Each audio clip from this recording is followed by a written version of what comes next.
панелі.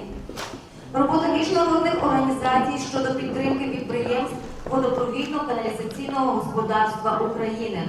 Вона складатиметься із 2 частин. І я запрошую на сцену спікерів першої частини. Анатолій Сагач, директор міськводоканал, місто Суми. Борис Дуденко, генеральний директор Миколаїв-водоканал.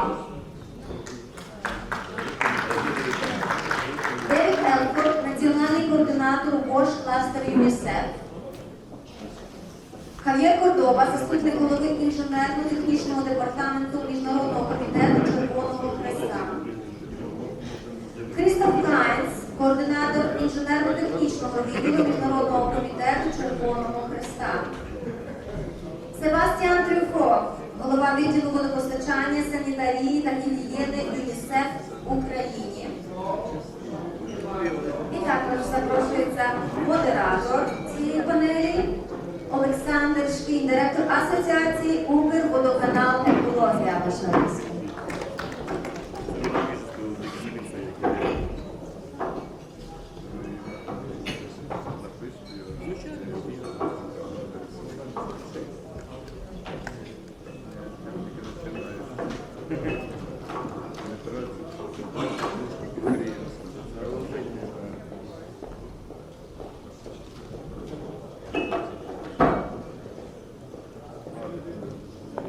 Вітаю, шановні колеги. Кожен приходить своїм, я своєю агентурою, щоб стану своє, скажімо так, поновлення життєвої сили. Я радий всіх бачити, вітаю і хочу сказати про те, що перша панель була дуже важлива, можливо, не затягнули, ви трохи вибудуться стайними, але це того варто, ви почули різні думки. І асоціація приділяє взагалі дуже багато уваги якраз економічному напрямку. Останнім часом, під час війни, ми зробили дуже багато з точки зору впливу на нормативну документацію і на підняття авторитету асоціації, і особливо, скажімо, продовжується робота. Як ви бачите, у нас багато в онлайн, ми працюємо практично щоденно, проводимо різні навчання, різні обговорення з нашими фахівцями, експертами. Тому хто не знає про це, долучайтесь, у нас постійно діюча є така панель, де можна задавати питання і обговорювати практичні питання. Сьогодні просто за браком часу ми не встигаємо обговорити все підряд, але я хочу сказати, що асоціація під час війни дуже швидко перебудувалася, тому що це воно було много часу, буквально завдяки нашій згуртованості до цього напрацьованим напрямкам. Ми з перших днів, буквально 25-26 лютого, вже всі об'єдналися в Зумі і шукали шляхи виходу. У нас в Зумі були органи місцевого, органи центральні, органи влади, був національний регулятор з нами на нашій панелі, ми обговорювали для того, щоб вийти з цього скрутного становища.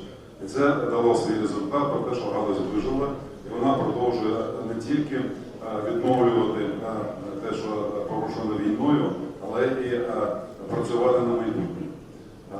В перші дні війни ми отримали дуже значну допомогу від наших донорів, які тут знаходяться, ми про це розкажуть. Але я хочу надати слово нашим двом підприємствам, і дуже багато, які постраждали, і можуть кожен говорити дуже довго про це. Ми якраз провели таку велику панель якраз у Мюнхені на ІФАЦі, де говорили разом з німецьким комунальним об'єднанням, разом з General Partnership, з яким у нас давні дружні стосунки вже 15 років. Наші проблеми, вони активно нам допомагають якраз, різні питання. Але є постраждалі міста, які того заслуговують, це наші польові, можна сказати так, командири, які постійно знаходяться під обстрілами. Ви знаєте, що на Сумщині постійно обстріли йдуть. Взагалі по Миколаєву постів не відбувається, взагалі не розумію, як вони там виживають.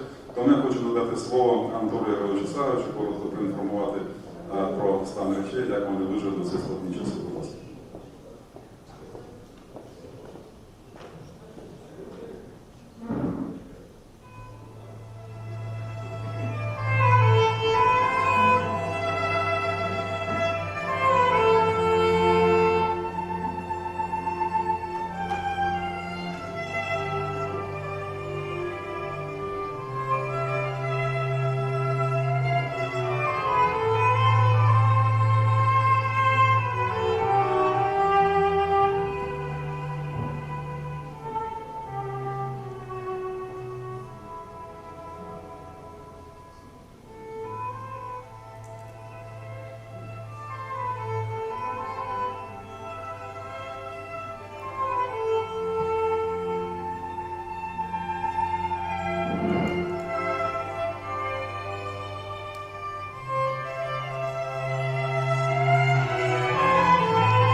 почалася війна. Але я вдячний, попри ті всі обставини, які сьогодні є в державі, в країні, я вдячний асоціації, вдячний місту Львів за те, що ми сьогодні знаходимося тут. І наш екофорум, який проходить кожен рік, сьогодні є.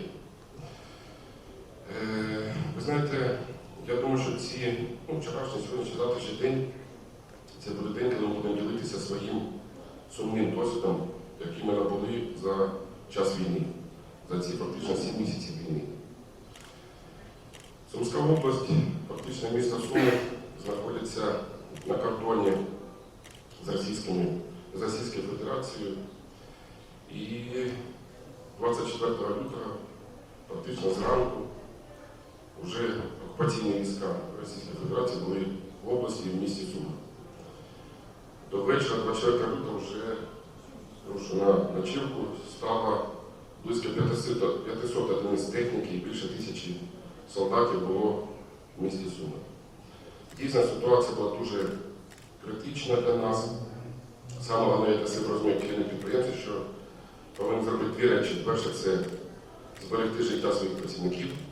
І друге – надати послугу, воду і каналізацію. За 3 дні ми оговталися від невеличкої паніки, тому що, чесно кажучи, так склалося, що фактично залишилися в місті тільки керівники комунальних підприємств і наші колеги-монополісти – це обленерго, облгаз, водоканал і 2 організації теплоенерго. Не знаю, наскільки це стратегічно правильно чи неправильно, але все керівництво фактично міста, області, воєнні, силовий блок покинув місто до обіду 24 лютого. І ми зрозуміли для себе, що хтось повинен це місто брати в свої руки. І я дякую ще своїм хлопцям, своїм колегам, які не тільки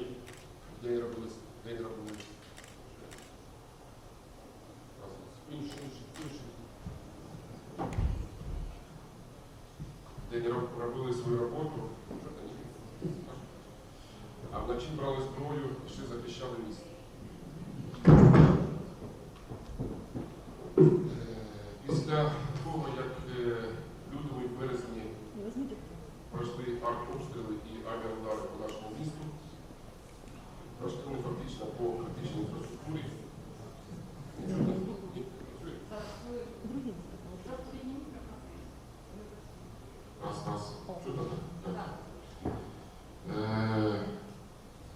На нашому підприємстві були пошкоджені водопровідні і каналізаційні колектори.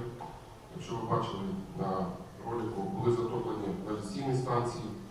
Після того, як була заструмлена фактично вся Сумська область від електропостачання. І хочу подякувати своїм колегам-енергетикам, хочу подякувати своїм працівникам, які фактично за добу, 5 водозаборів були введені в експлуатацію, в місто подавалась вода. За добу ми запустили всі каналізаційні станції, тільки фактично десь 25% міста, тільки на 3-ю добу включили водозабір, тому що не було електроживлення. Але з цією проблемою ми справились теж, і буквально позавчора, коли по Харкову, по ТЕЦ-5 був артобстріл, теж вся Сумська область теж потухла від електропостачання, але за годину ми включилися і теж вже, знаєте, з таким опитом професійно співпрацювали вже злагоджено всі. Але знаєте, так як це панель про міжнародну підтримку, то хочеться сказати, що ми розуміли, що самі з тими проблемами, які сталися, ми не справилися. Я хочу подякувати нашій Всеукраїнській асоціації водопровідно-каналізаційного екологія, всім колегам, які щоденно, кожного дня, без вихідних, без святкових, в 9 годині ранку, незалежно від того, де хто був, в якому об'єкті, чи вдома, чи в підвалі, чи в бомбосховищі, але всі приймали участь, і ми напрацьовували всі проблемні питання і всі напрацювання передавали далі нашим партнерам, нашим донорам, тому що фактично десь, мабуть, за 2-3 тижні зібрали фактично всю інформацію, тому що потрібно кому генератор, кому ще якась була засувка, комусь труби, комусь насос. Тому що всі розуміли, що ніхто не розуміє, що буде завтра, що буде через хвилину, що буде через годину, що буде через добу. Прильоти йшли інколи по 2-3 години. І ми напрацювали ці питання. Я ще раз хочу подякувати представникам Ользі Бабій, Андрію Відміт, за те, що вони теж, як представники НКРКП, наші регулятори Міни Робота, наше профільне міністерство кожного дня приймали активну участь в наших нарадах. І, як сьогодні казав голова підприємства, дуже багато чого було напрацьовано в правовому полі, було дуже багато прийнято змін, і ми їм всім вдячні, що депутати теж, які теж не всі були на місцях, але в онлайні приймали рішення, які нам в подальшому допомагають на сьогоднішній день працювати і робити свою роботу вчасно. Знаєте, як приклад скажу, що коли на 5-й день війни я зайшов в супермаркет, і не в один, а на полках нічого не було. Їжі не було. В аптеках фактично не було ліків. Аптеки закривалися, не всі магазини працювали по 3-4 години, були великі черги. І я вдячний своїм колегам, які сьогодні присутні тут, бізнес-партнерам, які самі відгукнулися і привозили гуманітарну допомогу, харчі, гігієну, обладнання, ділили всім, у кого що було, все надавалося. Чесно, знаєте, коли ми тому що десь більше місяця ми були оточені в місті, оточені російськими окупаційними військами. Були дуже великі проблеми з паливом, були дуже великі проблеми з реагентами, з аварійні роботи потрібно чим зробити. Тобто, чесно, зерновозами там возили ковбасу з міста Полтави.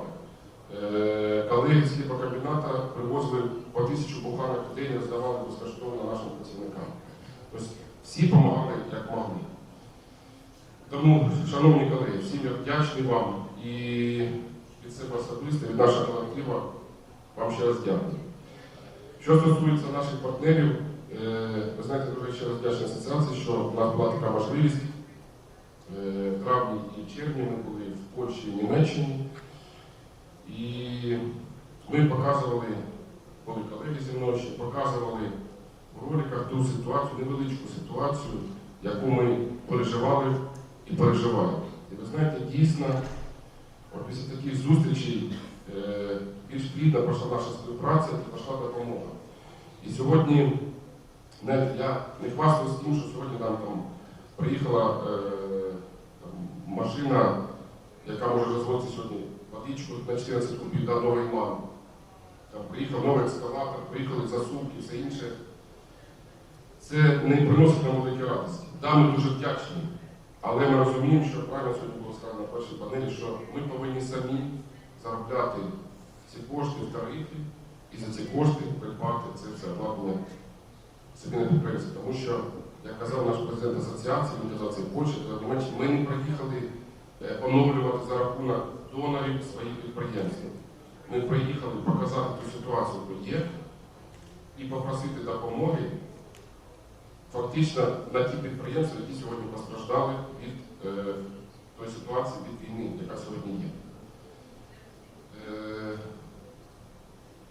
Ми сьогодні, я дуже вдячний нашим донорам, нашим міжнародним організаціям, це організація ЮНІСЕФ, це Червоному Хресту, які нашим швейцарським партнерам, які допомагали, допомагають. І я знаю, що є в них плани допомагати далі. І я дуже вдячний. Я думаю, вдячний тут кожен керівник, якому сьогодні на підприємство прийшло хоч маломальське якесь обладнання, чи якісь метри труби, чи якась засувка.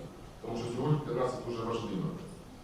Я вдячний на сьогоднішній день нашій асоціації, що вона дала можливість більш плідно нашому підприємству і моєму колезі Сергію Малявка, директору Чернігівського водоканалу. Сьогодні ми плідно вже співпрацюємо з німецькими і литовськими колегами. І в найближчий час буде поїздка у нас в Вільнюс і Мюнхен,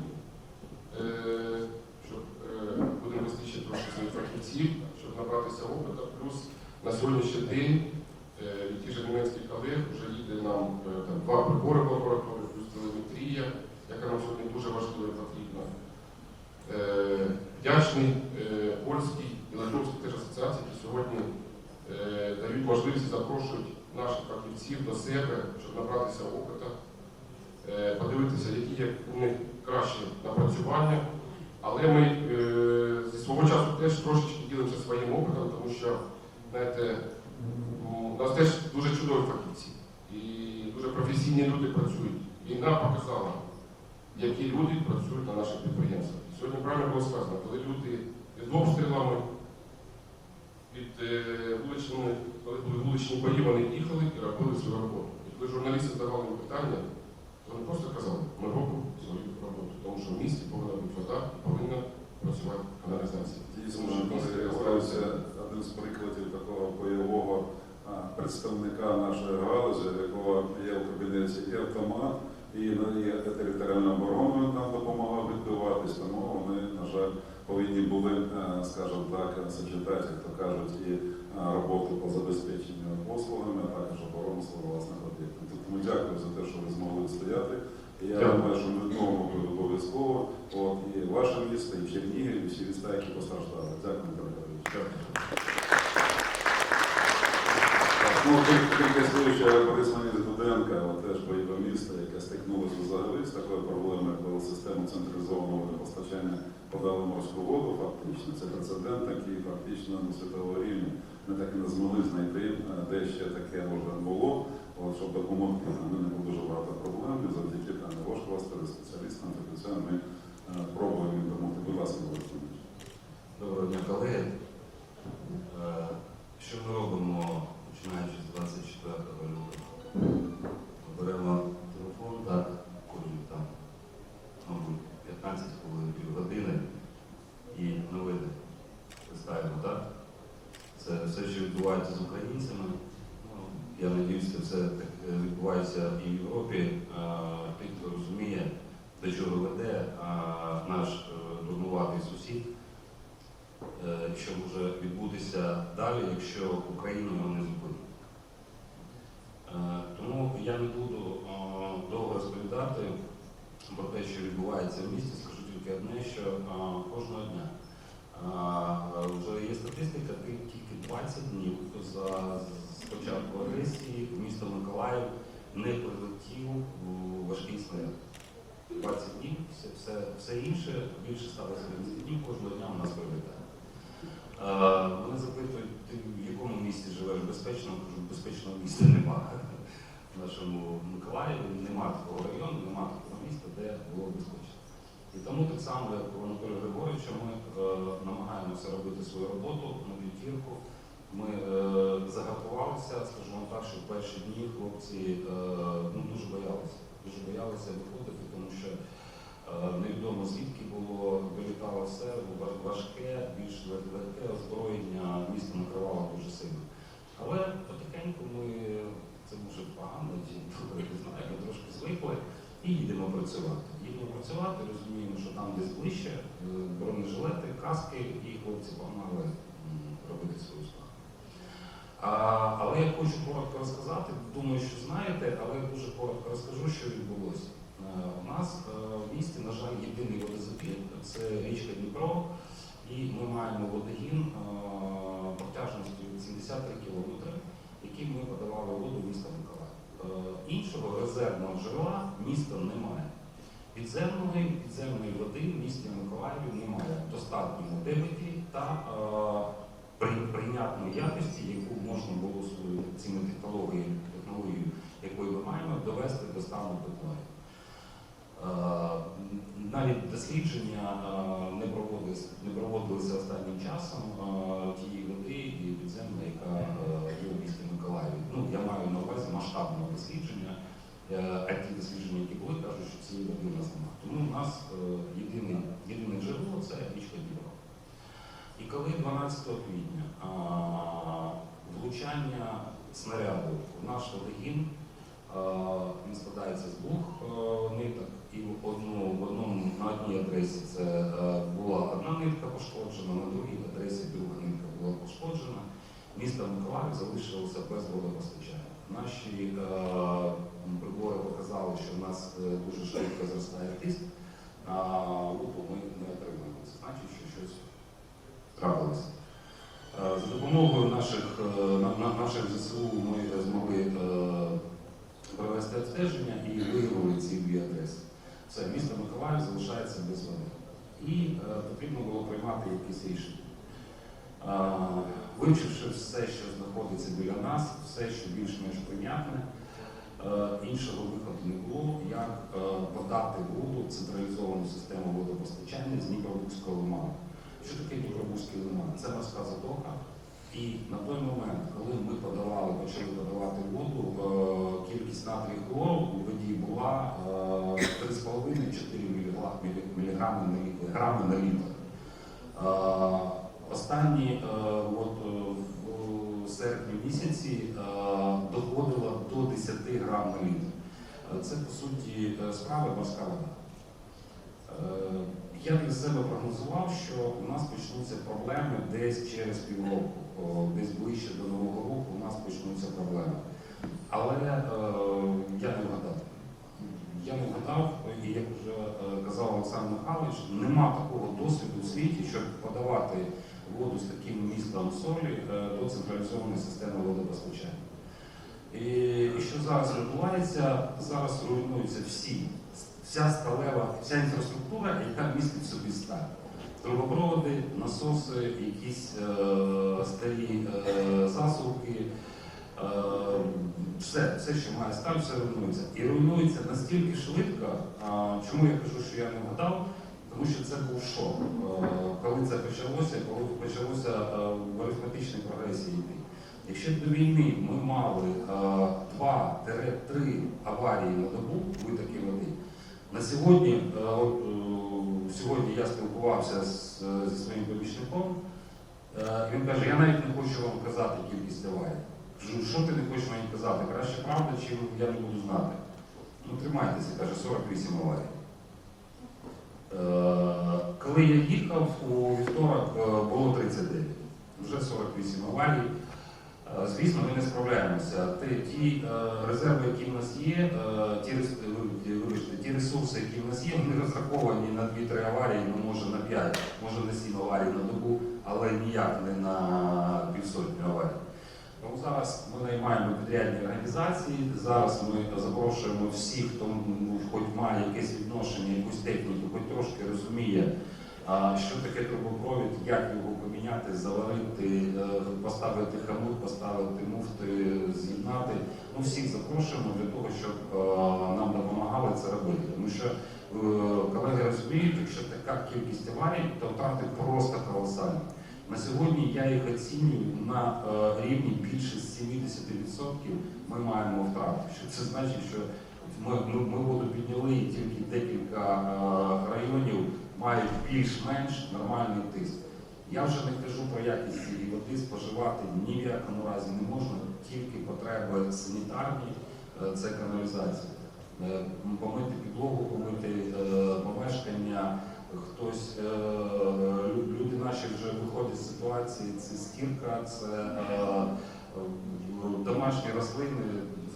Геть в цьому році домогосподарства, я тільки можу поспівчувати, вони не виростили городи, тому що цією водою не можна було поливати.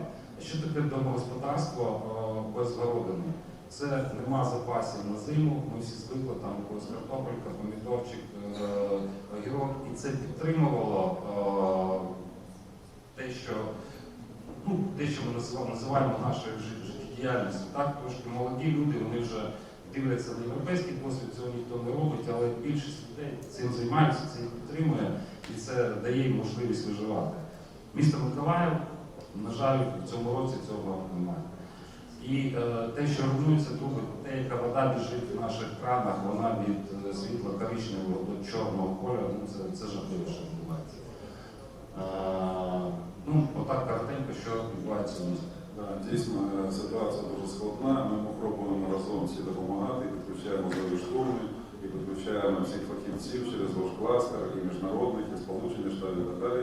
Якусь там реагенту можливо застосувати, можливо, якісь нові технології, але ж, на жаль, поки ніхто надає рекомендації, яким чином можна стабілізувати хоч кількість аварійних ситуацій. експлуатацію із-за такої води з такими характеристиками. Так, поки що ми спілкуємося дуже часто, навіть 2 рази на тиждень ми збираємося таким форумом, але поки що рішення, на жаль, не знаємо. Я думаю, найближчим часом Європейський інвестиційний банк, там є виходи, є напрямки, все-таки спільними зусиллями, щось можна було зробити, щоб відновити нормальне водопостачання з Дніпра. Ну, дякую, Що зараз я основне не сказав. Зараз хвилинку, так.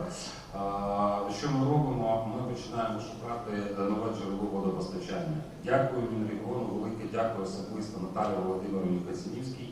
Вона провела перемовини з Європейським інвестиційним банком, який зголосився профінансувати програму по вибору нового водозабору. Це дуже велика праця, науково-технічна. Займається зараз цим консультант Європейського банку, компанія французька «Іджис». І ми рухаємо в цьому напрямку, рухаємося, але це я його називаю довгий шлях, тому що, по-перше, проект, по-друге, самі роботи, матеріали, оптимістично 2-3 роки. Оптимістично 2-3 роки потрібно це робити. Короткий шлях, я його називаю, це звільнення нашого любимого Херсону. Кавуна хочеться, але Миколаївцям хочеться води. Тепер те, що стосується нашої панелі. Я дуже вдячний нашим донорам. Червоний Хрест. Велика подяка, співпрацюємо. Не буду перераховувати, але меморандуми підписуються, як на мене, достатньо в нормальному режимі. Вислуховуються всі наші потреби, наші проблеми, все сприймається, відпрацьовуємо, рухаємося, супер, дуже велика дякую чудовому виступу. Компанія ЮНІСЕФ теж дуже велика подяка. Навіть деколи відбувається так, що ми висловлюємо якусь пропозицію, 2 неділі не спілкуємося, на 3-ю неділю у нас ніхто нічого не запитує, у нас обладнання стоїть на подвір'ї. Теж дуже дякую, економлять наш час, свій час, молодці, велика подяка. Фонд Water for Ukraine, німецький фонд, теж дуже велика подяка. На свій розсуд кажуть, ми знаємо, що вам треба, і дійсно привозять речі, які потрібні сьогодні зараз. Дякую колегам, Львів водоканал, дякую колегам Чернівці водоканал, Дніпро водоканал. Теж, я кажу, хлопці, так трошки це і так, ми знаємо, що робити, все, до тебе все це є. Але, користуючись нагодою, хочу зараз дуже коротко. Ми розділяємо централізоване водопостачання в місті і так зване гуманітарне забезпечення населення водою. Тому на сьогодні по централізованому водопостачанню ми потім ще поспілкуємося тісніше. Нам дуже потрібні труби для того, щоб міняти ті сталеві труби, про які я вже казав, які вони потрібні в кількості на сьогодні там близько 40 кілометрів, це те, що аварійне. Друге, що нам потрібно для гуманітарної частини, щоб люди взимку, вони зараз це роблять, і взимку могли набирати питну воду для того, щоб вживати і готувати на ній їжу. Це нам потрібно встановити більше 100 одиниць установок зворотнього осмосу. Для того, щоб за допомогою них тільки ці установки, наша вода очищається тільки зворотнім осмосом. Інша технологія ніяк не підходить, ультрафільтрація це дуже мало для того, щоб вода була питною. Тому таке прохання звернути на це увагу, і я готовий спілкуватися, я готовий до того, щоб ми це питання повністю обґрунтували. І ми взимку зайшли з тим, саме для людей, саме з гуманітарною цією частиною, щоб ми забезпечили мешканців. Тому що ми всі знаємо, що в війні відбуваються такі випадки, кому треба щось там трошки підзаробити. Дякую. Я знаю, що проблем дуже багато, можна говорити, скажімо, але ми практично спілкуємося дійсно з нашими донорами кожен день. Вони знають нашу проблему, дуже вдячні. Дякую всім колегам. Дякую. Я хочу трохи змінити послідовність нашого викладення. Все-таки першим хочу надати слово нашому ветерану, який вже працює з часів Першої війни. Це, він так називається, дитячий фонд ЮНІСЕФ, розумієте? Але допомога це не дитяча, абсолютно. Себастьян Трюфо, який не дуже довго, ми з ним вже знаємо один одного ще багато років, не багато, але багатьом перспективний. Ми працювали по воді Донбасу, по Сходу, маю дуже великий досвід. Ну, на жаль, я хочу сказати зарані, що він збирається там на ротацію, але все одно ми будемо з ним підтримувати зв'язки, як би там не було. От поки ми налагодимо контакти з вашим фондом, з вашим послідовником. Будь ласка, це все.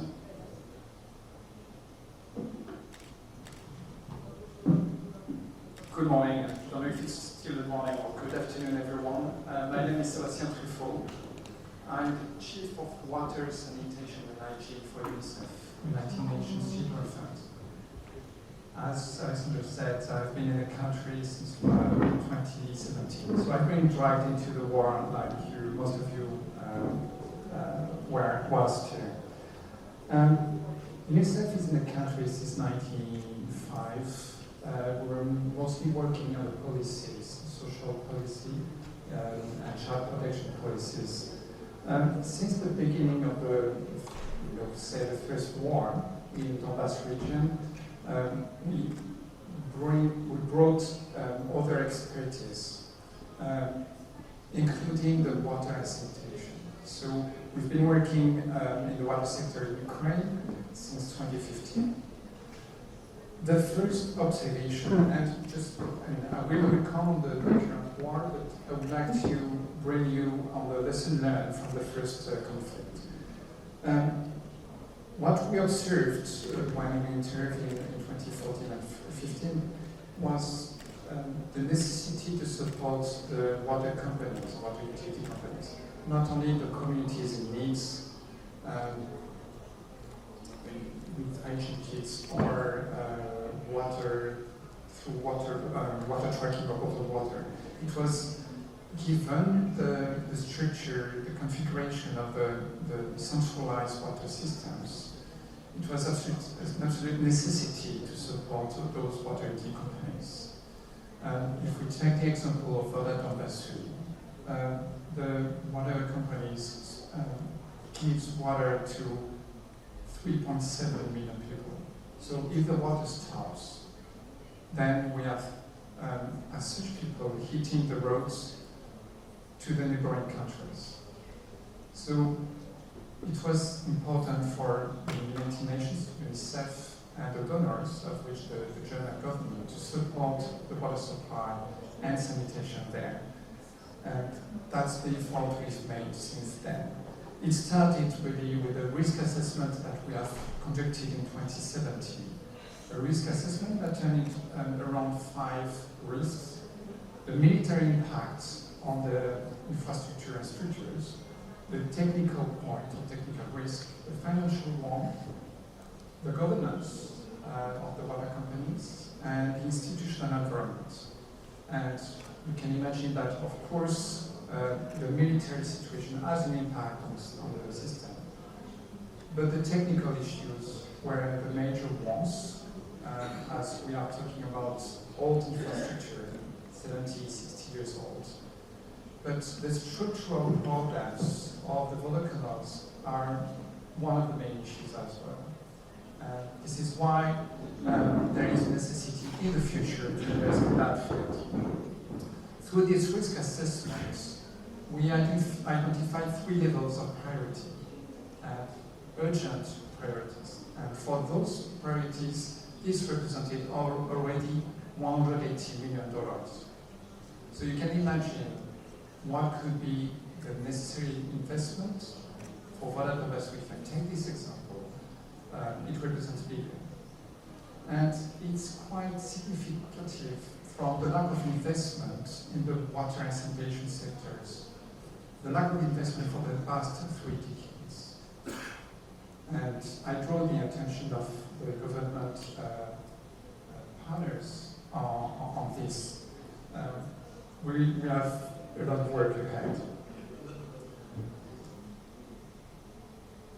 Following the risk assessments, we entered in the, let's say, the recovery period, the recovery phase.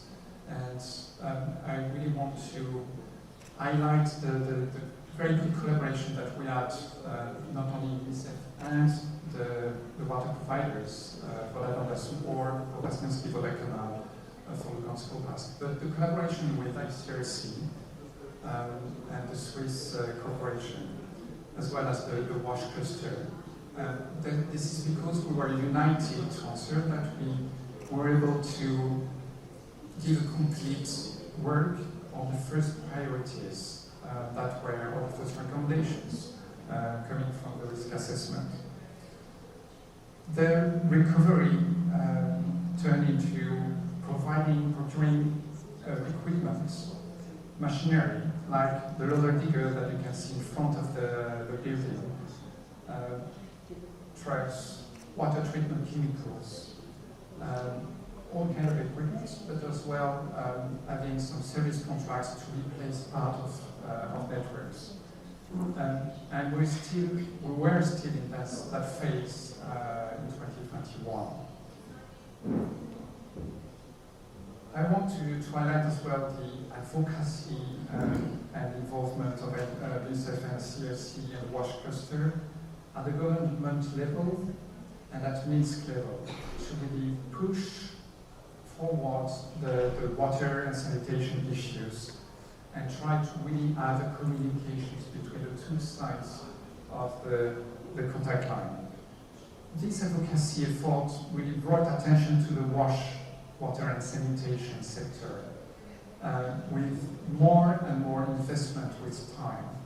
We had the Germans at the beginning, and then with time we got the US government, the French government in Mariupol, and we had another, they had another project in Lugansk in the pipeline.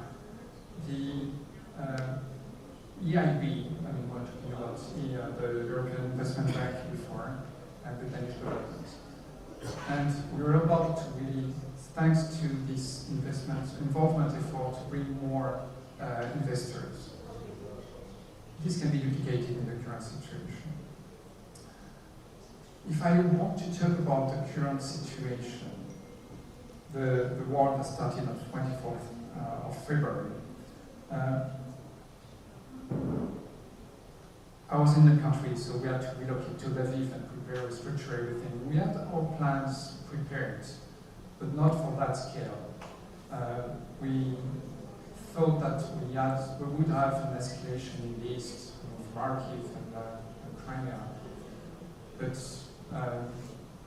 for that scale of war, we can prepare something. You always are not prepared. The industrial tissue, the nuclear tissue has disappeared, was to be dismantled with the war. Everyone escaped. So I came here 2 weeks after the start of the war, and we prepared the response, the humanitarian response to the situation. Around two main components. The first one was an integrated approach to support the IDPs and the population in targeted areas, in bomb shelters, for instance. And when I say integrated approach, it's supporting the health sector, education sector, the collective centers with water sanitation, hygiene supplies. The second component was the support to the critical services, and that's the subject we are in today. First, the support to the state emergency services, because they are the ones to answer when there is a disruption of the water supply. So we supported them with water trucks, water treatment units, pumps, water tanks, and so on. But the main effort turns around the support to the water canals throughout the country. Our motto, and I know that ICRC has the same, is to keep the water flowing in the networks. It costs much more to rebuild from scratch than trying to maintain the water and sanitation services and networks operational. So that's what we're trying to do, and that's what we've been trying since the beginning of the war, the first one. In order to do so, the necessity to channel the needs, channel the information, rationalize, prioritize appeared.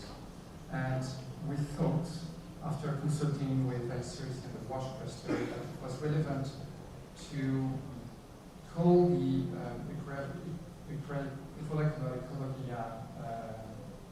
National Water Association, and to have them involved into this, to collect information coming from the different water canals and help us understanding the situation and prioritize. We wanted to do so because we've seen many requests coming from the water canals going everywhere,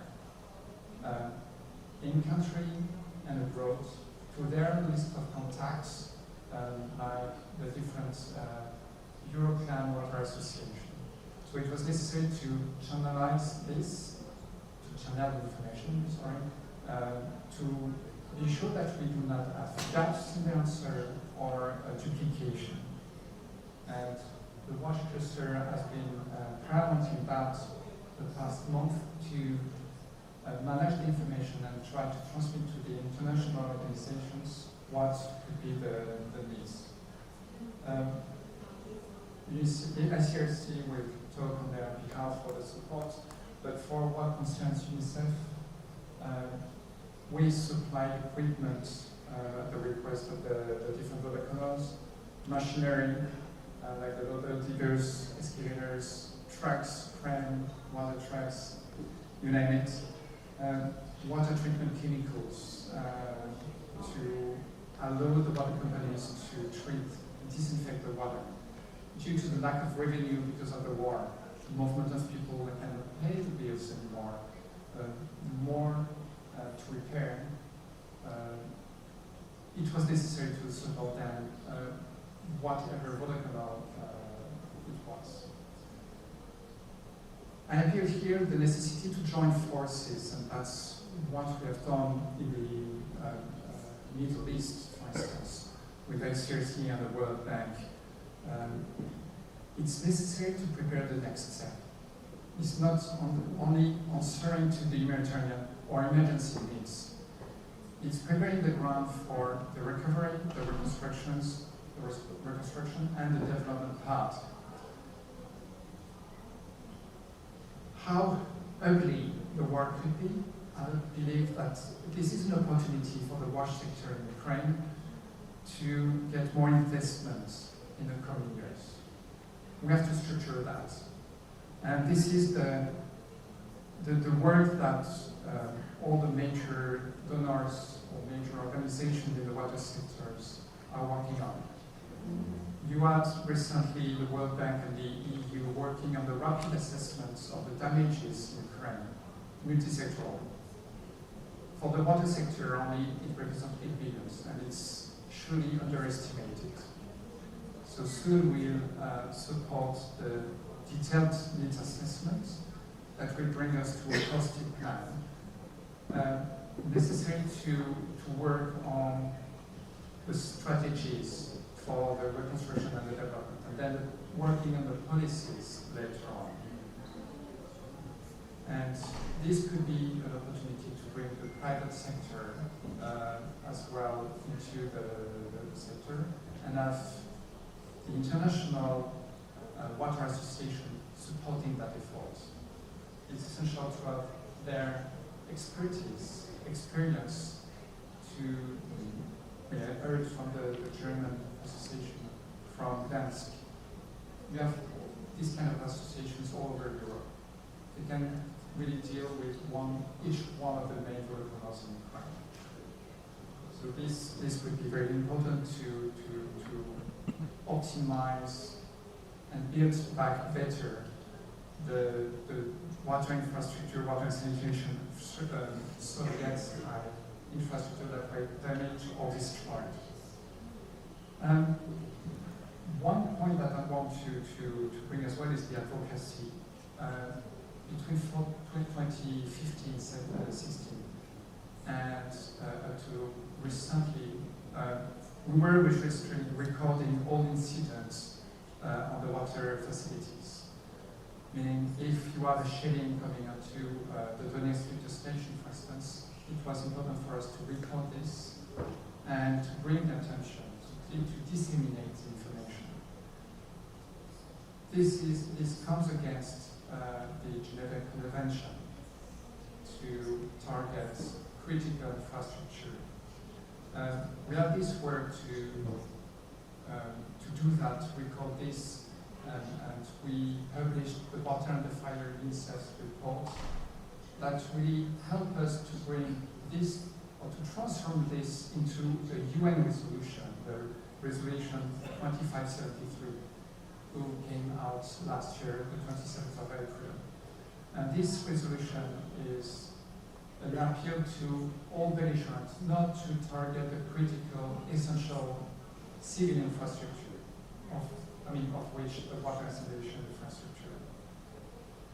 I have to remind that water is a right, so we all have the right to get the water and sanitation. Water is an element of peace as well. It can be an element of tension. We see that in many countries. But it can be an element of peace if every side has an interest in this. We were working on that topic here as well in the Donbass region between the two sides. It was still under discussion, but I believed that this was within the sector that really bring the two sides together. So de-escalation is a thing that could turn into a water. To conclude, we all have a lot of work ahead and a lot of challenges to fulfill the rights of children for the water and sanitation. But it can bring opportunities to have better services and structure. The future of the water sector has to take into account the sustainability and the resilience, not only to disaster, to wars, but as well the climate change, which is bringing a lot of challenges already. So this would have to be considered into the equation. And really to conclude, I want to pay a tribute to the water workers for their courage to deliver water services at times of war. Victor Zadatowski is here to witness that there are 9 workers who died on duty on the past 7-8 years, and more than 30 wounded. It's a risk for everyone if you want to repair structure every day. So congratulations and kudos to all water workers for their commitment to serve the public. Thank you. Добре, дякую, Себастьян. Дійсно, ЮНІСЕФ працює давно, є давні історії, можна багато про це розповідати. Ми в асоціації вивчали звіти, які робили їхні експерти по сходу України, по воді Донбасу, по ризикам, які там виникали. Попланували разом розвиток нашого господарства, проговорили це питання. Хочу подякувати його помічнику беззмінному, це Володимиру Коту, який дуже багато робить зараз по Україні, для того, щоб оцінювати і виконувати конкретні заходи. Ну, є, звичайно, побажання, ми їх там пробували називати як ЮНІСЕФ, так і іншим нашим донорам. Це, їхні, на жаль, процедури не дозволяють, скажімо, робити попередню оплату в більшості випадків, оплачувати ПДВ. Трохи затягується вирішення тих чи інших проєктів, які вже були проанонсовані. Це затягується на місяці. Але ми говоримо про те, що це ж, як то кажуть, не Дід Мороз, що приніс з торби все висипав. Це ж гуманітарна допомога, це ж повинні розуміти, що повертати ці кошти не потрібно. І це ж не безрозмірна така допомога може бути. Вона може бути дуже маленькою, а решта ми повинні розраховувати на себе. Якби так там не було, ми повинні будувати економіку, так і говорили попередні панелі. Тому я надіюсь на дальшу роботу. Будемо продовжувати обов'язково шукати точки дотику, шукати прискорення вирішення нашої проблеми. Я думаю, що нас це вдасться. Тому дякую. Дякую за ці словами і всім вашій команді. Я хочу продовжити скажімо, передати слово ще одному донору, а потім вже підтожити, як структура, яка пробує об'єднати на сьогодні зусилля, тому що робота з донорами, вона дуже непроста, як виявилося. Ми, начебто працює наші колеги з 1-2 давно, вони пристосувалися, ми вивчаємо цей досвід на протязі кількох місяців, спочатку війни, скажімо так. І незважаючи на те, що в нас є певний досвід роботи з Світовим банком, Європейським банком, процедури інші, але ми змушені їх враховувати, тому що це все-таки їхні донори, які дають їм кошти, вони вимагають звіти, вимагають, щоб ці кошти були витрачені дуже раціонально і зважаючи на такі не дуже хороші репутації України, як там корупція чи ще якісь там речі, вони страхуються, але ми не дозволяємо зараз жодній копійці використати якимось там неналежним чином. Тому я хочу передати зараз слово Ігорю Харкову, він приїхав з Женеви, це якраз заступник голови міжнародно-технічного департаменту, який працює по всьому світу. Він приїхав для того, щоб сказати кілька слів, як нам працювати далі, яким чином Червоним Хрестом можна поглиблювати наші підприємства. Будь ласка,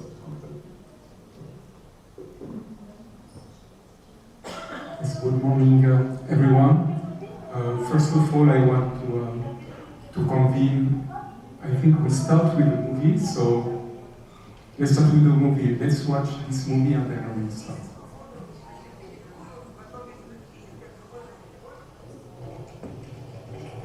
Воды, к сожалению, нету в кранах. Проблема и попить, и в туалет сходить. Люди, які постраждали від бойових дій, вкрай потребують допомоги. Їжа, ліки, матеріали для відновлення житла та чиста питна вода. Саме цій ділянці, де ми зараз знаходимося, було декілька прильотів з міномета.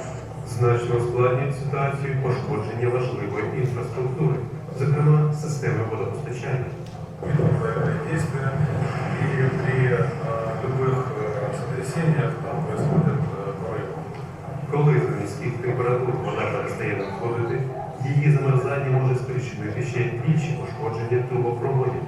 Це важливо з наближенням зими.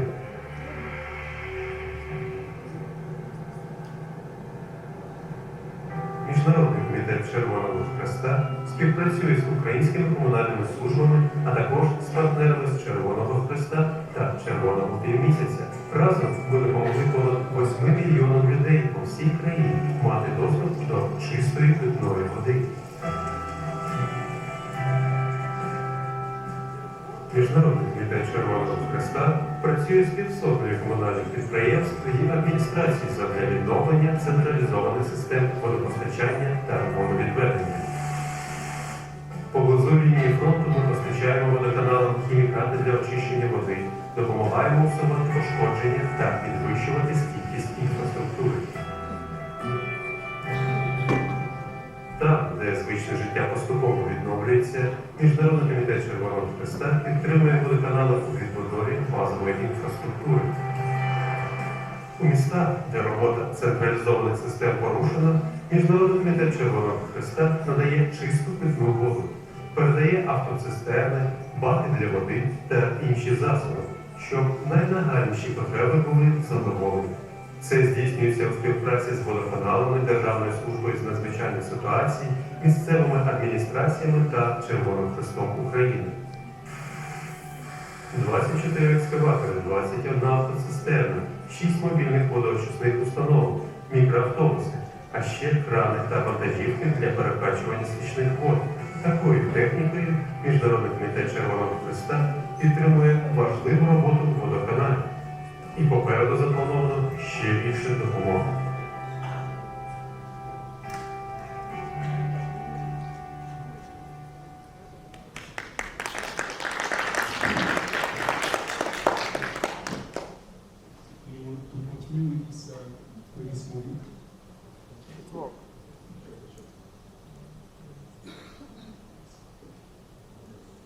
Yes. So to continue with this movie, first of all, I want to convey my deepest respect and admiration to, as well, all these water canals and in general all utilities actually which are continue to work close by the front lines, to maintain, the essential services for the population in need is absolutely admirable. And we have been as well extremely surprised. It's the capacity you have, this determination, and many places, how fast as well, some essential services have been reestablished. So absolutely admirable for that. So you have really a big respect from our side on that. And as well, a pleasure and honor to be able actually to be a partner with all these water canals to try to help you to establish all these essential services.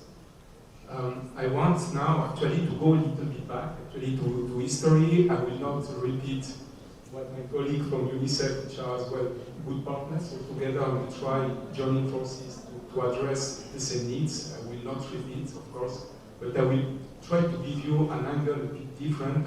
The angle from the ICRC, which, as you know, is completely grounded in international humanitarian law. So, first of all, the ICRC delegation in Ukraine was established in 1993 and re-established again in April 2014 for the reason that we all know here. And since 2014, as well as UNICEF from this side, we have been supporting people in the Donbass with humanitarian assistance. And that was including, of course, essential infrastructure, support to the border canals for the Donbass at this moment, economical assistance as well, healthcare, food. And obviously, since February this year, we have been shifting our operation. Actually, we had to scale up the operation in this part of the country, where actually ICRC didn't have any operational activities. So it has been a huge challenge for us to be able actually to catch up and to ensure as best we can again this support to the essential services. Now actually we have around currently 740 staff across the country, including 660 residents, Ukrainian, working all together. And that is across locations like Kyiv. We are in Odessa, in Poltava, in Dnipro, and we continue to remain, of course, in Donetsk once, and to a smaller extent, and as well in Vinnytsia and here in Lviv, but not for our water and habitat operation, but for other kind of activities.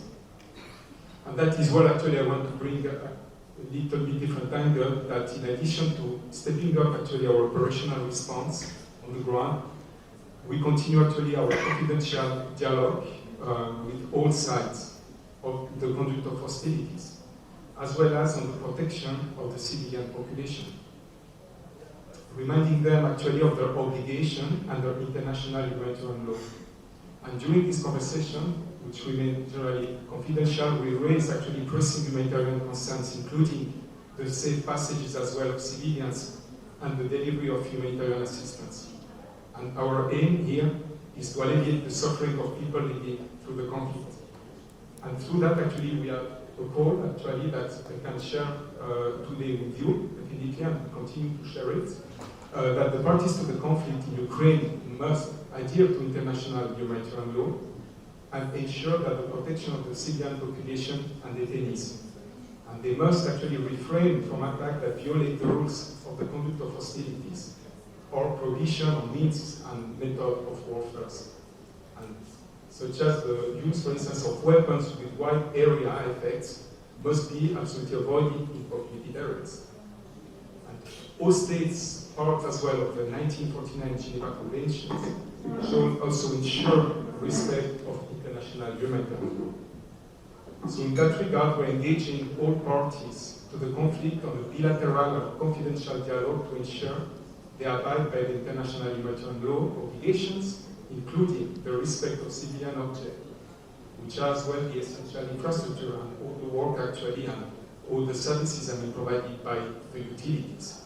And more broadly as well, all other IHR rules on the conduct of hostilities. As such, attacks must not be directed against civilian objects.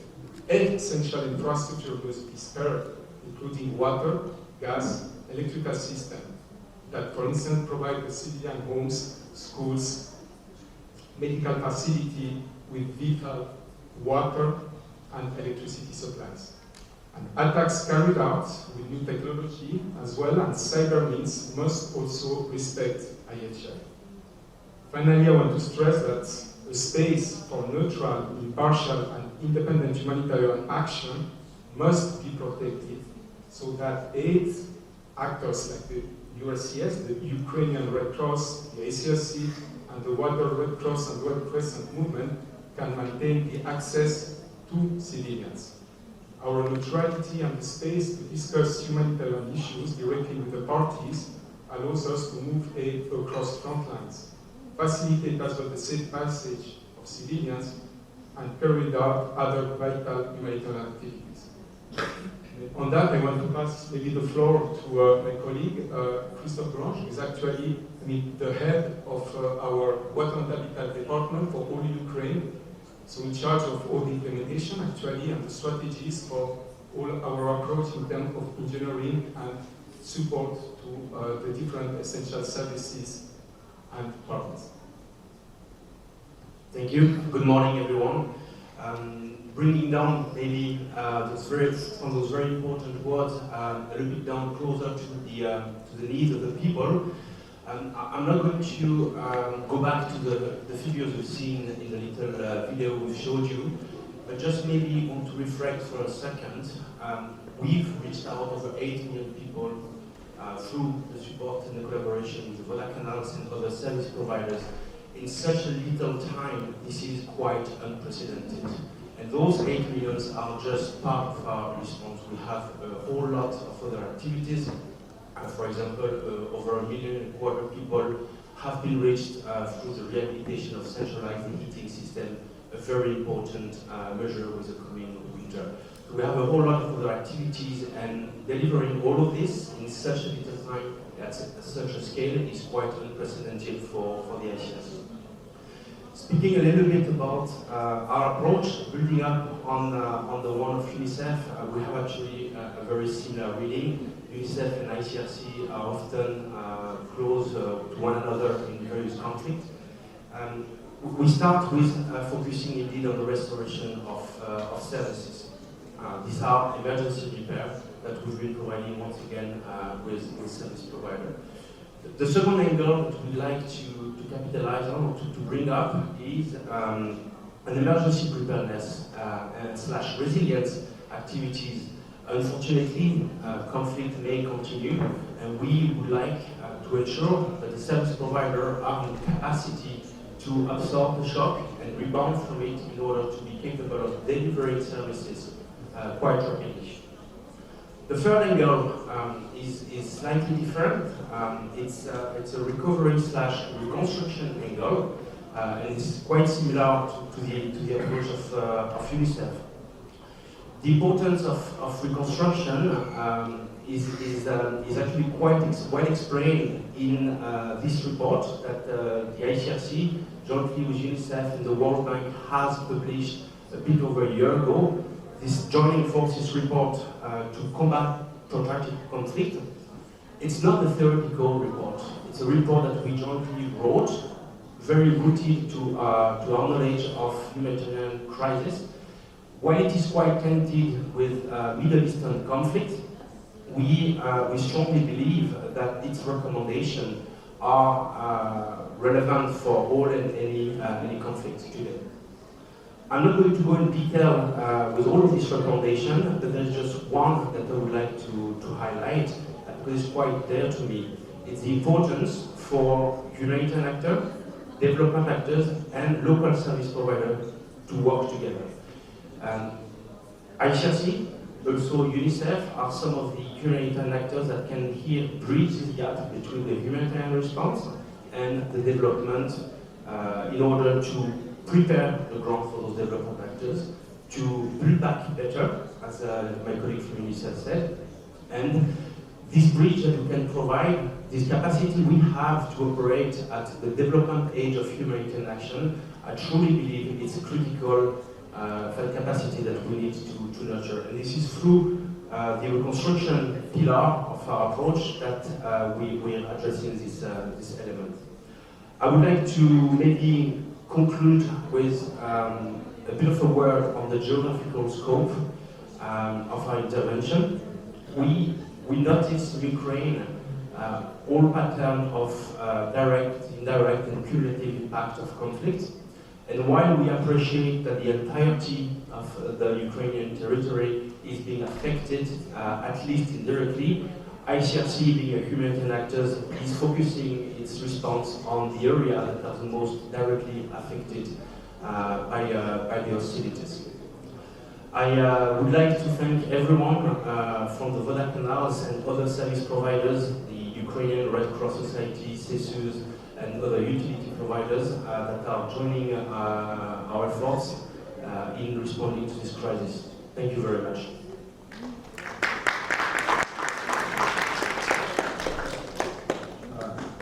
Дійсно, я дякую Хав'єру, дякую Крістоф за таке ємке представлення функції Червоного Хреста в Україні.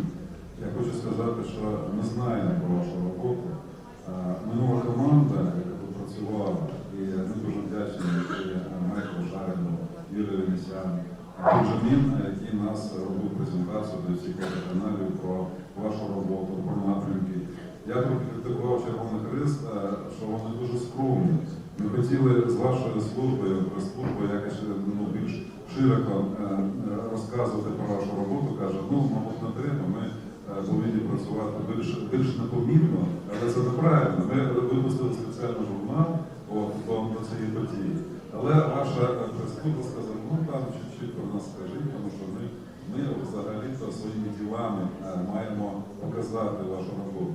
Дійсно, у вас дуже потужна команда. Хочу сказати, що з перших днів війни і Майк Шарин, Юрій Венесян, вони вигружали генератори під нашу відповідальність усну з асоціацією, возили волонтери, десь вони через ліси, десь в лісах, вони там застерігали Чернігів, позривали мости, але все-таки вони знайшлись, і вони довезли, і були ризики, і наперед ви купували і екскаватори, і машини під підвозу води, і локальні очисні станції. До речі, тут і зараз іде ще така, скажімо, закупівля трохи затягнулася і для реагентів, для оцінки якості води, індикаторні показники, вони теж де закупівлі, теж трохи затягнулися. У нас є наші фахівці, які можуть давати поради, вони це роблять. У нас підписаний меморандум. Червоним Хрестом це підписали асоціації. У нас є взаємні обов'язки. Тут ми готові відпрацьовувати, як можуть, за ту допомогу, яку ми надаємо. Тому я надіюся, ваша команда, і зараз працює Єгор Каширин, і Геннадій Майстренко, і всі ці польові працівники, які працюють в кожному регіоні, працюють дуже фахово. Ми з ними знайомі і стараємося, асоціація, ми також маємо в кожному регіоні своїх представників, як мінімум за директорів підприємств великих, через них можна працювати в систему, яку запровадив Міністерство ОБО, і наші юнітості для того, щоб збирати інформацію. У нас є фахівці, які тут допомагають. І Лоранда, який приїхав, він працює зараз господарством. Це теж спільна наша робота. І хотілося б, щоб ми свої, так сказати, напрямки всі координували, більш знали про роботу і всіх донорів, яку, власне, об'єднуємо сьогодні роботою підняти, якраз господарство. Давид його тут представляє, для того, щоб, скажімо, спробу скоординувати і члени господарства. Я плавно переходжу вже до іншого нашої, скажімо так, спілкування. Про те, що ми не знали взагалі, що це таке, дуже складно було розуміти, вас окремо розробити на просто кожного донора. А ті учасники господарства, які присутні там через тиждень на засіданнях, ще скажімо так, але ми вже трохи познайомились, придерлися, як то кажуть. У нас є хороша робоча група по якості води, яку чули Рай. Він знаходиться в Сполучених Штатах, там Канада, там Японія, там Європа. Нам дуже цікаво, це допомога в цілому, для того, щоб ми могли задавати питання, якщо отримувати не зразу відповідь, то в наступному періоді всі, скажімо, учасники цього процесу нам їх надають. Тому я хочу передати дякую ще раз. Я надіюсь на плідну співпрацю і наш меморандум буде діяти і надалі. а ми готові зустрічатися особисто для того, щоб різні напрямки нашої роботи продовжувати і допомагати нам.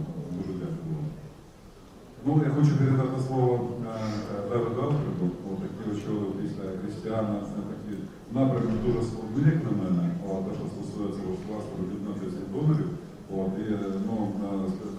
якось такі колорити, щоб вони виконували, не дублювали одну і ту ж роботу, тому що це так якось виходить, що кожен хоче попрацювати в тому місці, де його роботодавці чи донори, які дають гроші, швидше їх не набрали, але треба скоординувати цю роботу і трохи дається. Будь ласка, Давид, вам слово. Good afternoon, colleagues. Let me first start by echoing the congratulations of my colleagues to all of you, both canals who are working in the water systems. It's encouraging, it's inspiring to see the solidarity and the effectiveness that you have in maintaining the water supplies. Last night, I believe in Krivi, the water system was cut. By this morning, the water system is re-established to the majority of the town, and the last two neighborhoods which were lacking water, it's expected that water service is re-established by the end of the day. This kind of ability to operate quickly and in solidarity with other voter canals is genuinely inspiring and impressive. My little speech today will be a little bit different from the colleagues who spoke before. For one reason, although we often speak about the WASH cluster as an entity, in reality, the WASH cluster is not a legal entity, and in some ways it doesn't exist. We don't have our own financial resources, we don't have our own personnel. What the WASH cluster is a platform, very much like the Voter-Canal Association. And in that sense, as a platform, it has several different functions that are also very similar to the Voter-Canal Associations. Sebastian, and perhaps also let me say that in the Ukraine, the WASH cluster is led by UNICEF, in the sense that they provide the personnel to make sure that the coordination function happens. But of course, it's made up of all of the different water actors working in humanitarian water and sanitation service delivery.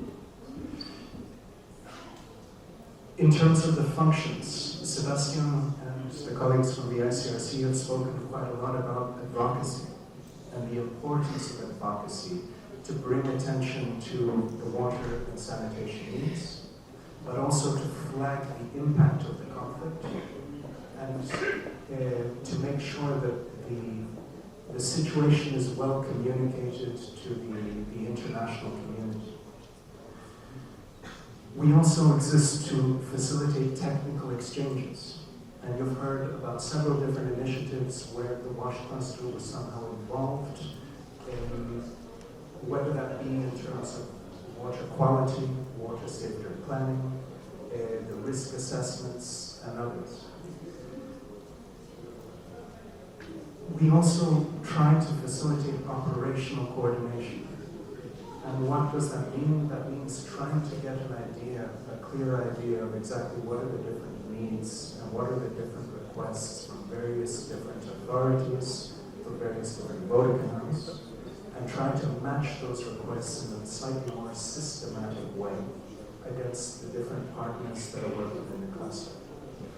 But one key thing is that although the cluster exists as a platform, very much like the Voter-Canal Association, the members are independent members.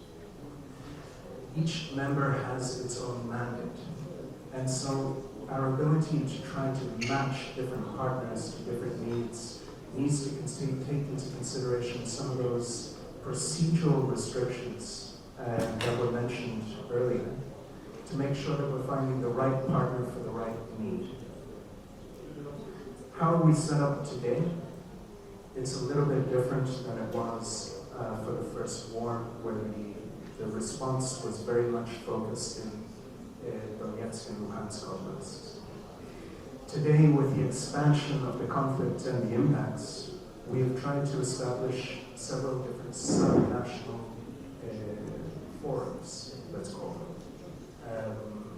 We call them subnational clusters.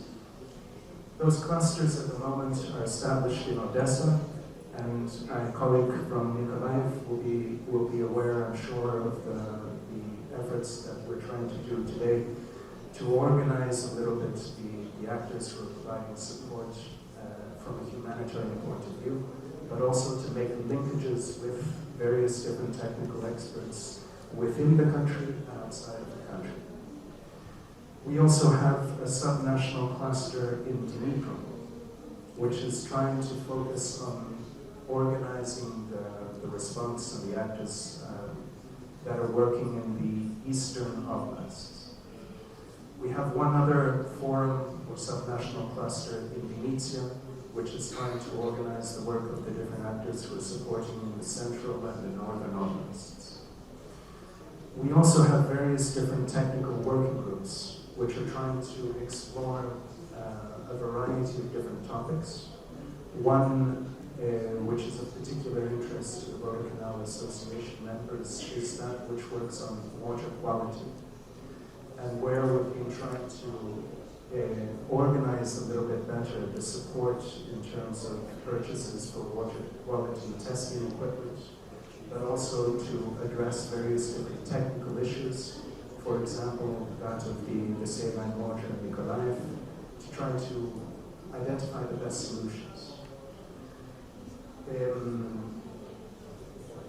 What we hope is, over the months to come, to reinforce those structures so that we're better able to deal with all of the different requests that are coming from yourselves and from the authorities in the different oblasts in a more systematic way. We're also hoping, or I personally hope, that we'll be able to involve the Roботa Canal Association as co-leads in those different subnational clusters, to be able to also provide a better linkage to the various Roботa canals who are requesting support from the actors in those subnational clusters, and also to help our various members in technical solutions and technical procedures, how best to support on a specific need. I think there are a lot of elements that we could improve in terms of how we work with the cluster, both at a national level and a subnational level. And in fact, at a subnational level, I think one thing that we do need to improve is the communication between the Roботa canals and the subnational clusters to be able to get the most efficient response that we can provide from our membership. At the national level, I believe there are various different thematics that we could be working collectively in terms of how do we bridge that gap from humanitarian to development. What are the themes that we are seeing from our emergency response activities that are beyond our reach in terms of humanitarian response, but to which we could collectively input and guide the direction that can be taken with the support of development actors and with the support of the World Bank and the other different water associations that are providing support in the European countries. Maybe to also drill down a little bit into what do our members actually do. Because, of course, here we've been speaking a lot about the support that can be provided to the Roботa canals. You've heard a lot about the support that has been provided in terms of equipment, in terms of reagents, in terms of repairs. But many of our partners are actually more engaged in what we could call the humanitarian response, and which our colleague from Mykolaiv had mentioned. How do we ensure continued water supply to the populations where central systems have been damaged? And in that sense, many of our partners are engaged heavily in the distribution of bottled water, where there's no more access to water, in the distribution of hygiene kits, in the procurement of reverse osmosis units for smaller interventions, whether it be at a school level, at a hospital level, at a community level. Many of those actors are also focused not only in communities but also in collective centers and in various communities that simply don't have access to water. In addition, of course, we have various actors who are looking at repairs and operations and maintenance, and to some degree trying to prepare for emergencies. How can we prepare to be able to respond in newly liberated areas, or potentially in areas that might be cut off in the future due to hostilities? I think there's a lot more that can be reinforced in terms of our collaboration between the individual water canals and our membership. Some of the challenges that we will certainly continue to face are related to those procedures, as have been mentioned. Many of our partners are not responding with their own funds. They depend on donors for the funding with which they are providing support to yourselves, and also for the funding with which they're providing support to the different populations where they work. Those donor procedures can be limiting and can cause delays.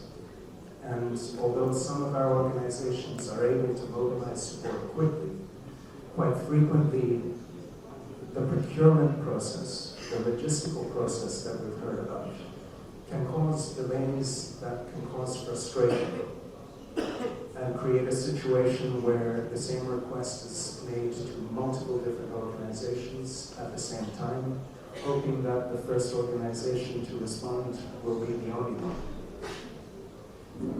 In reality, that creates knock-on challenges in the sense that many organizations might be aiming to respond to the same need. And so, I believe those challenges will continue until we're able to better reinforce the subnational clusters, these subnational forums, and make the best use of them that we can in terms of trying to funnel the requests directly to those subnational clusters and trying not to channel the same request to multiple different actors simultaneously. Those are challenges that we will continue to try and reinforce as we go forwards. But perhaps to close, I'd simply like to reinforce the message that the cluster exists as a platform.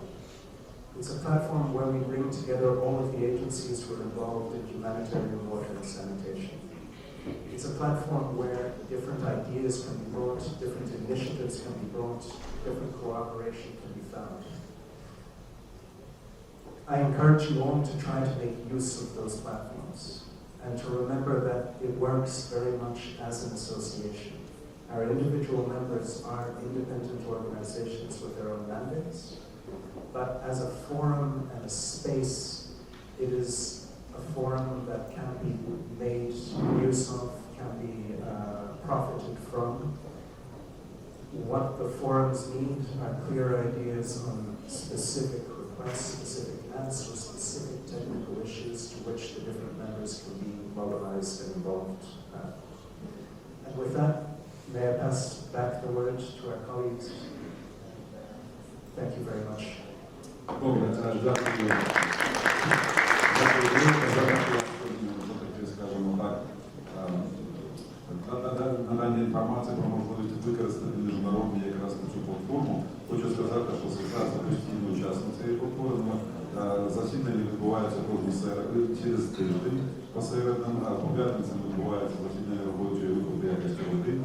Кожен може долучитися, якщо комусь цікаво, звертайтеся до асоціації, будемо надавати посилання, готуйте свої питання, запити, без якого будемо обговорювати. Треба використовувати таку можливість унікальну, коли зразу за що освіти, як казав, є учасники у цій платформі, можуть задавати питання і на майбутнє ці питання якось там пропрацьовувати, обробляти для того, щоб отримати відповіді експертів вже освіти.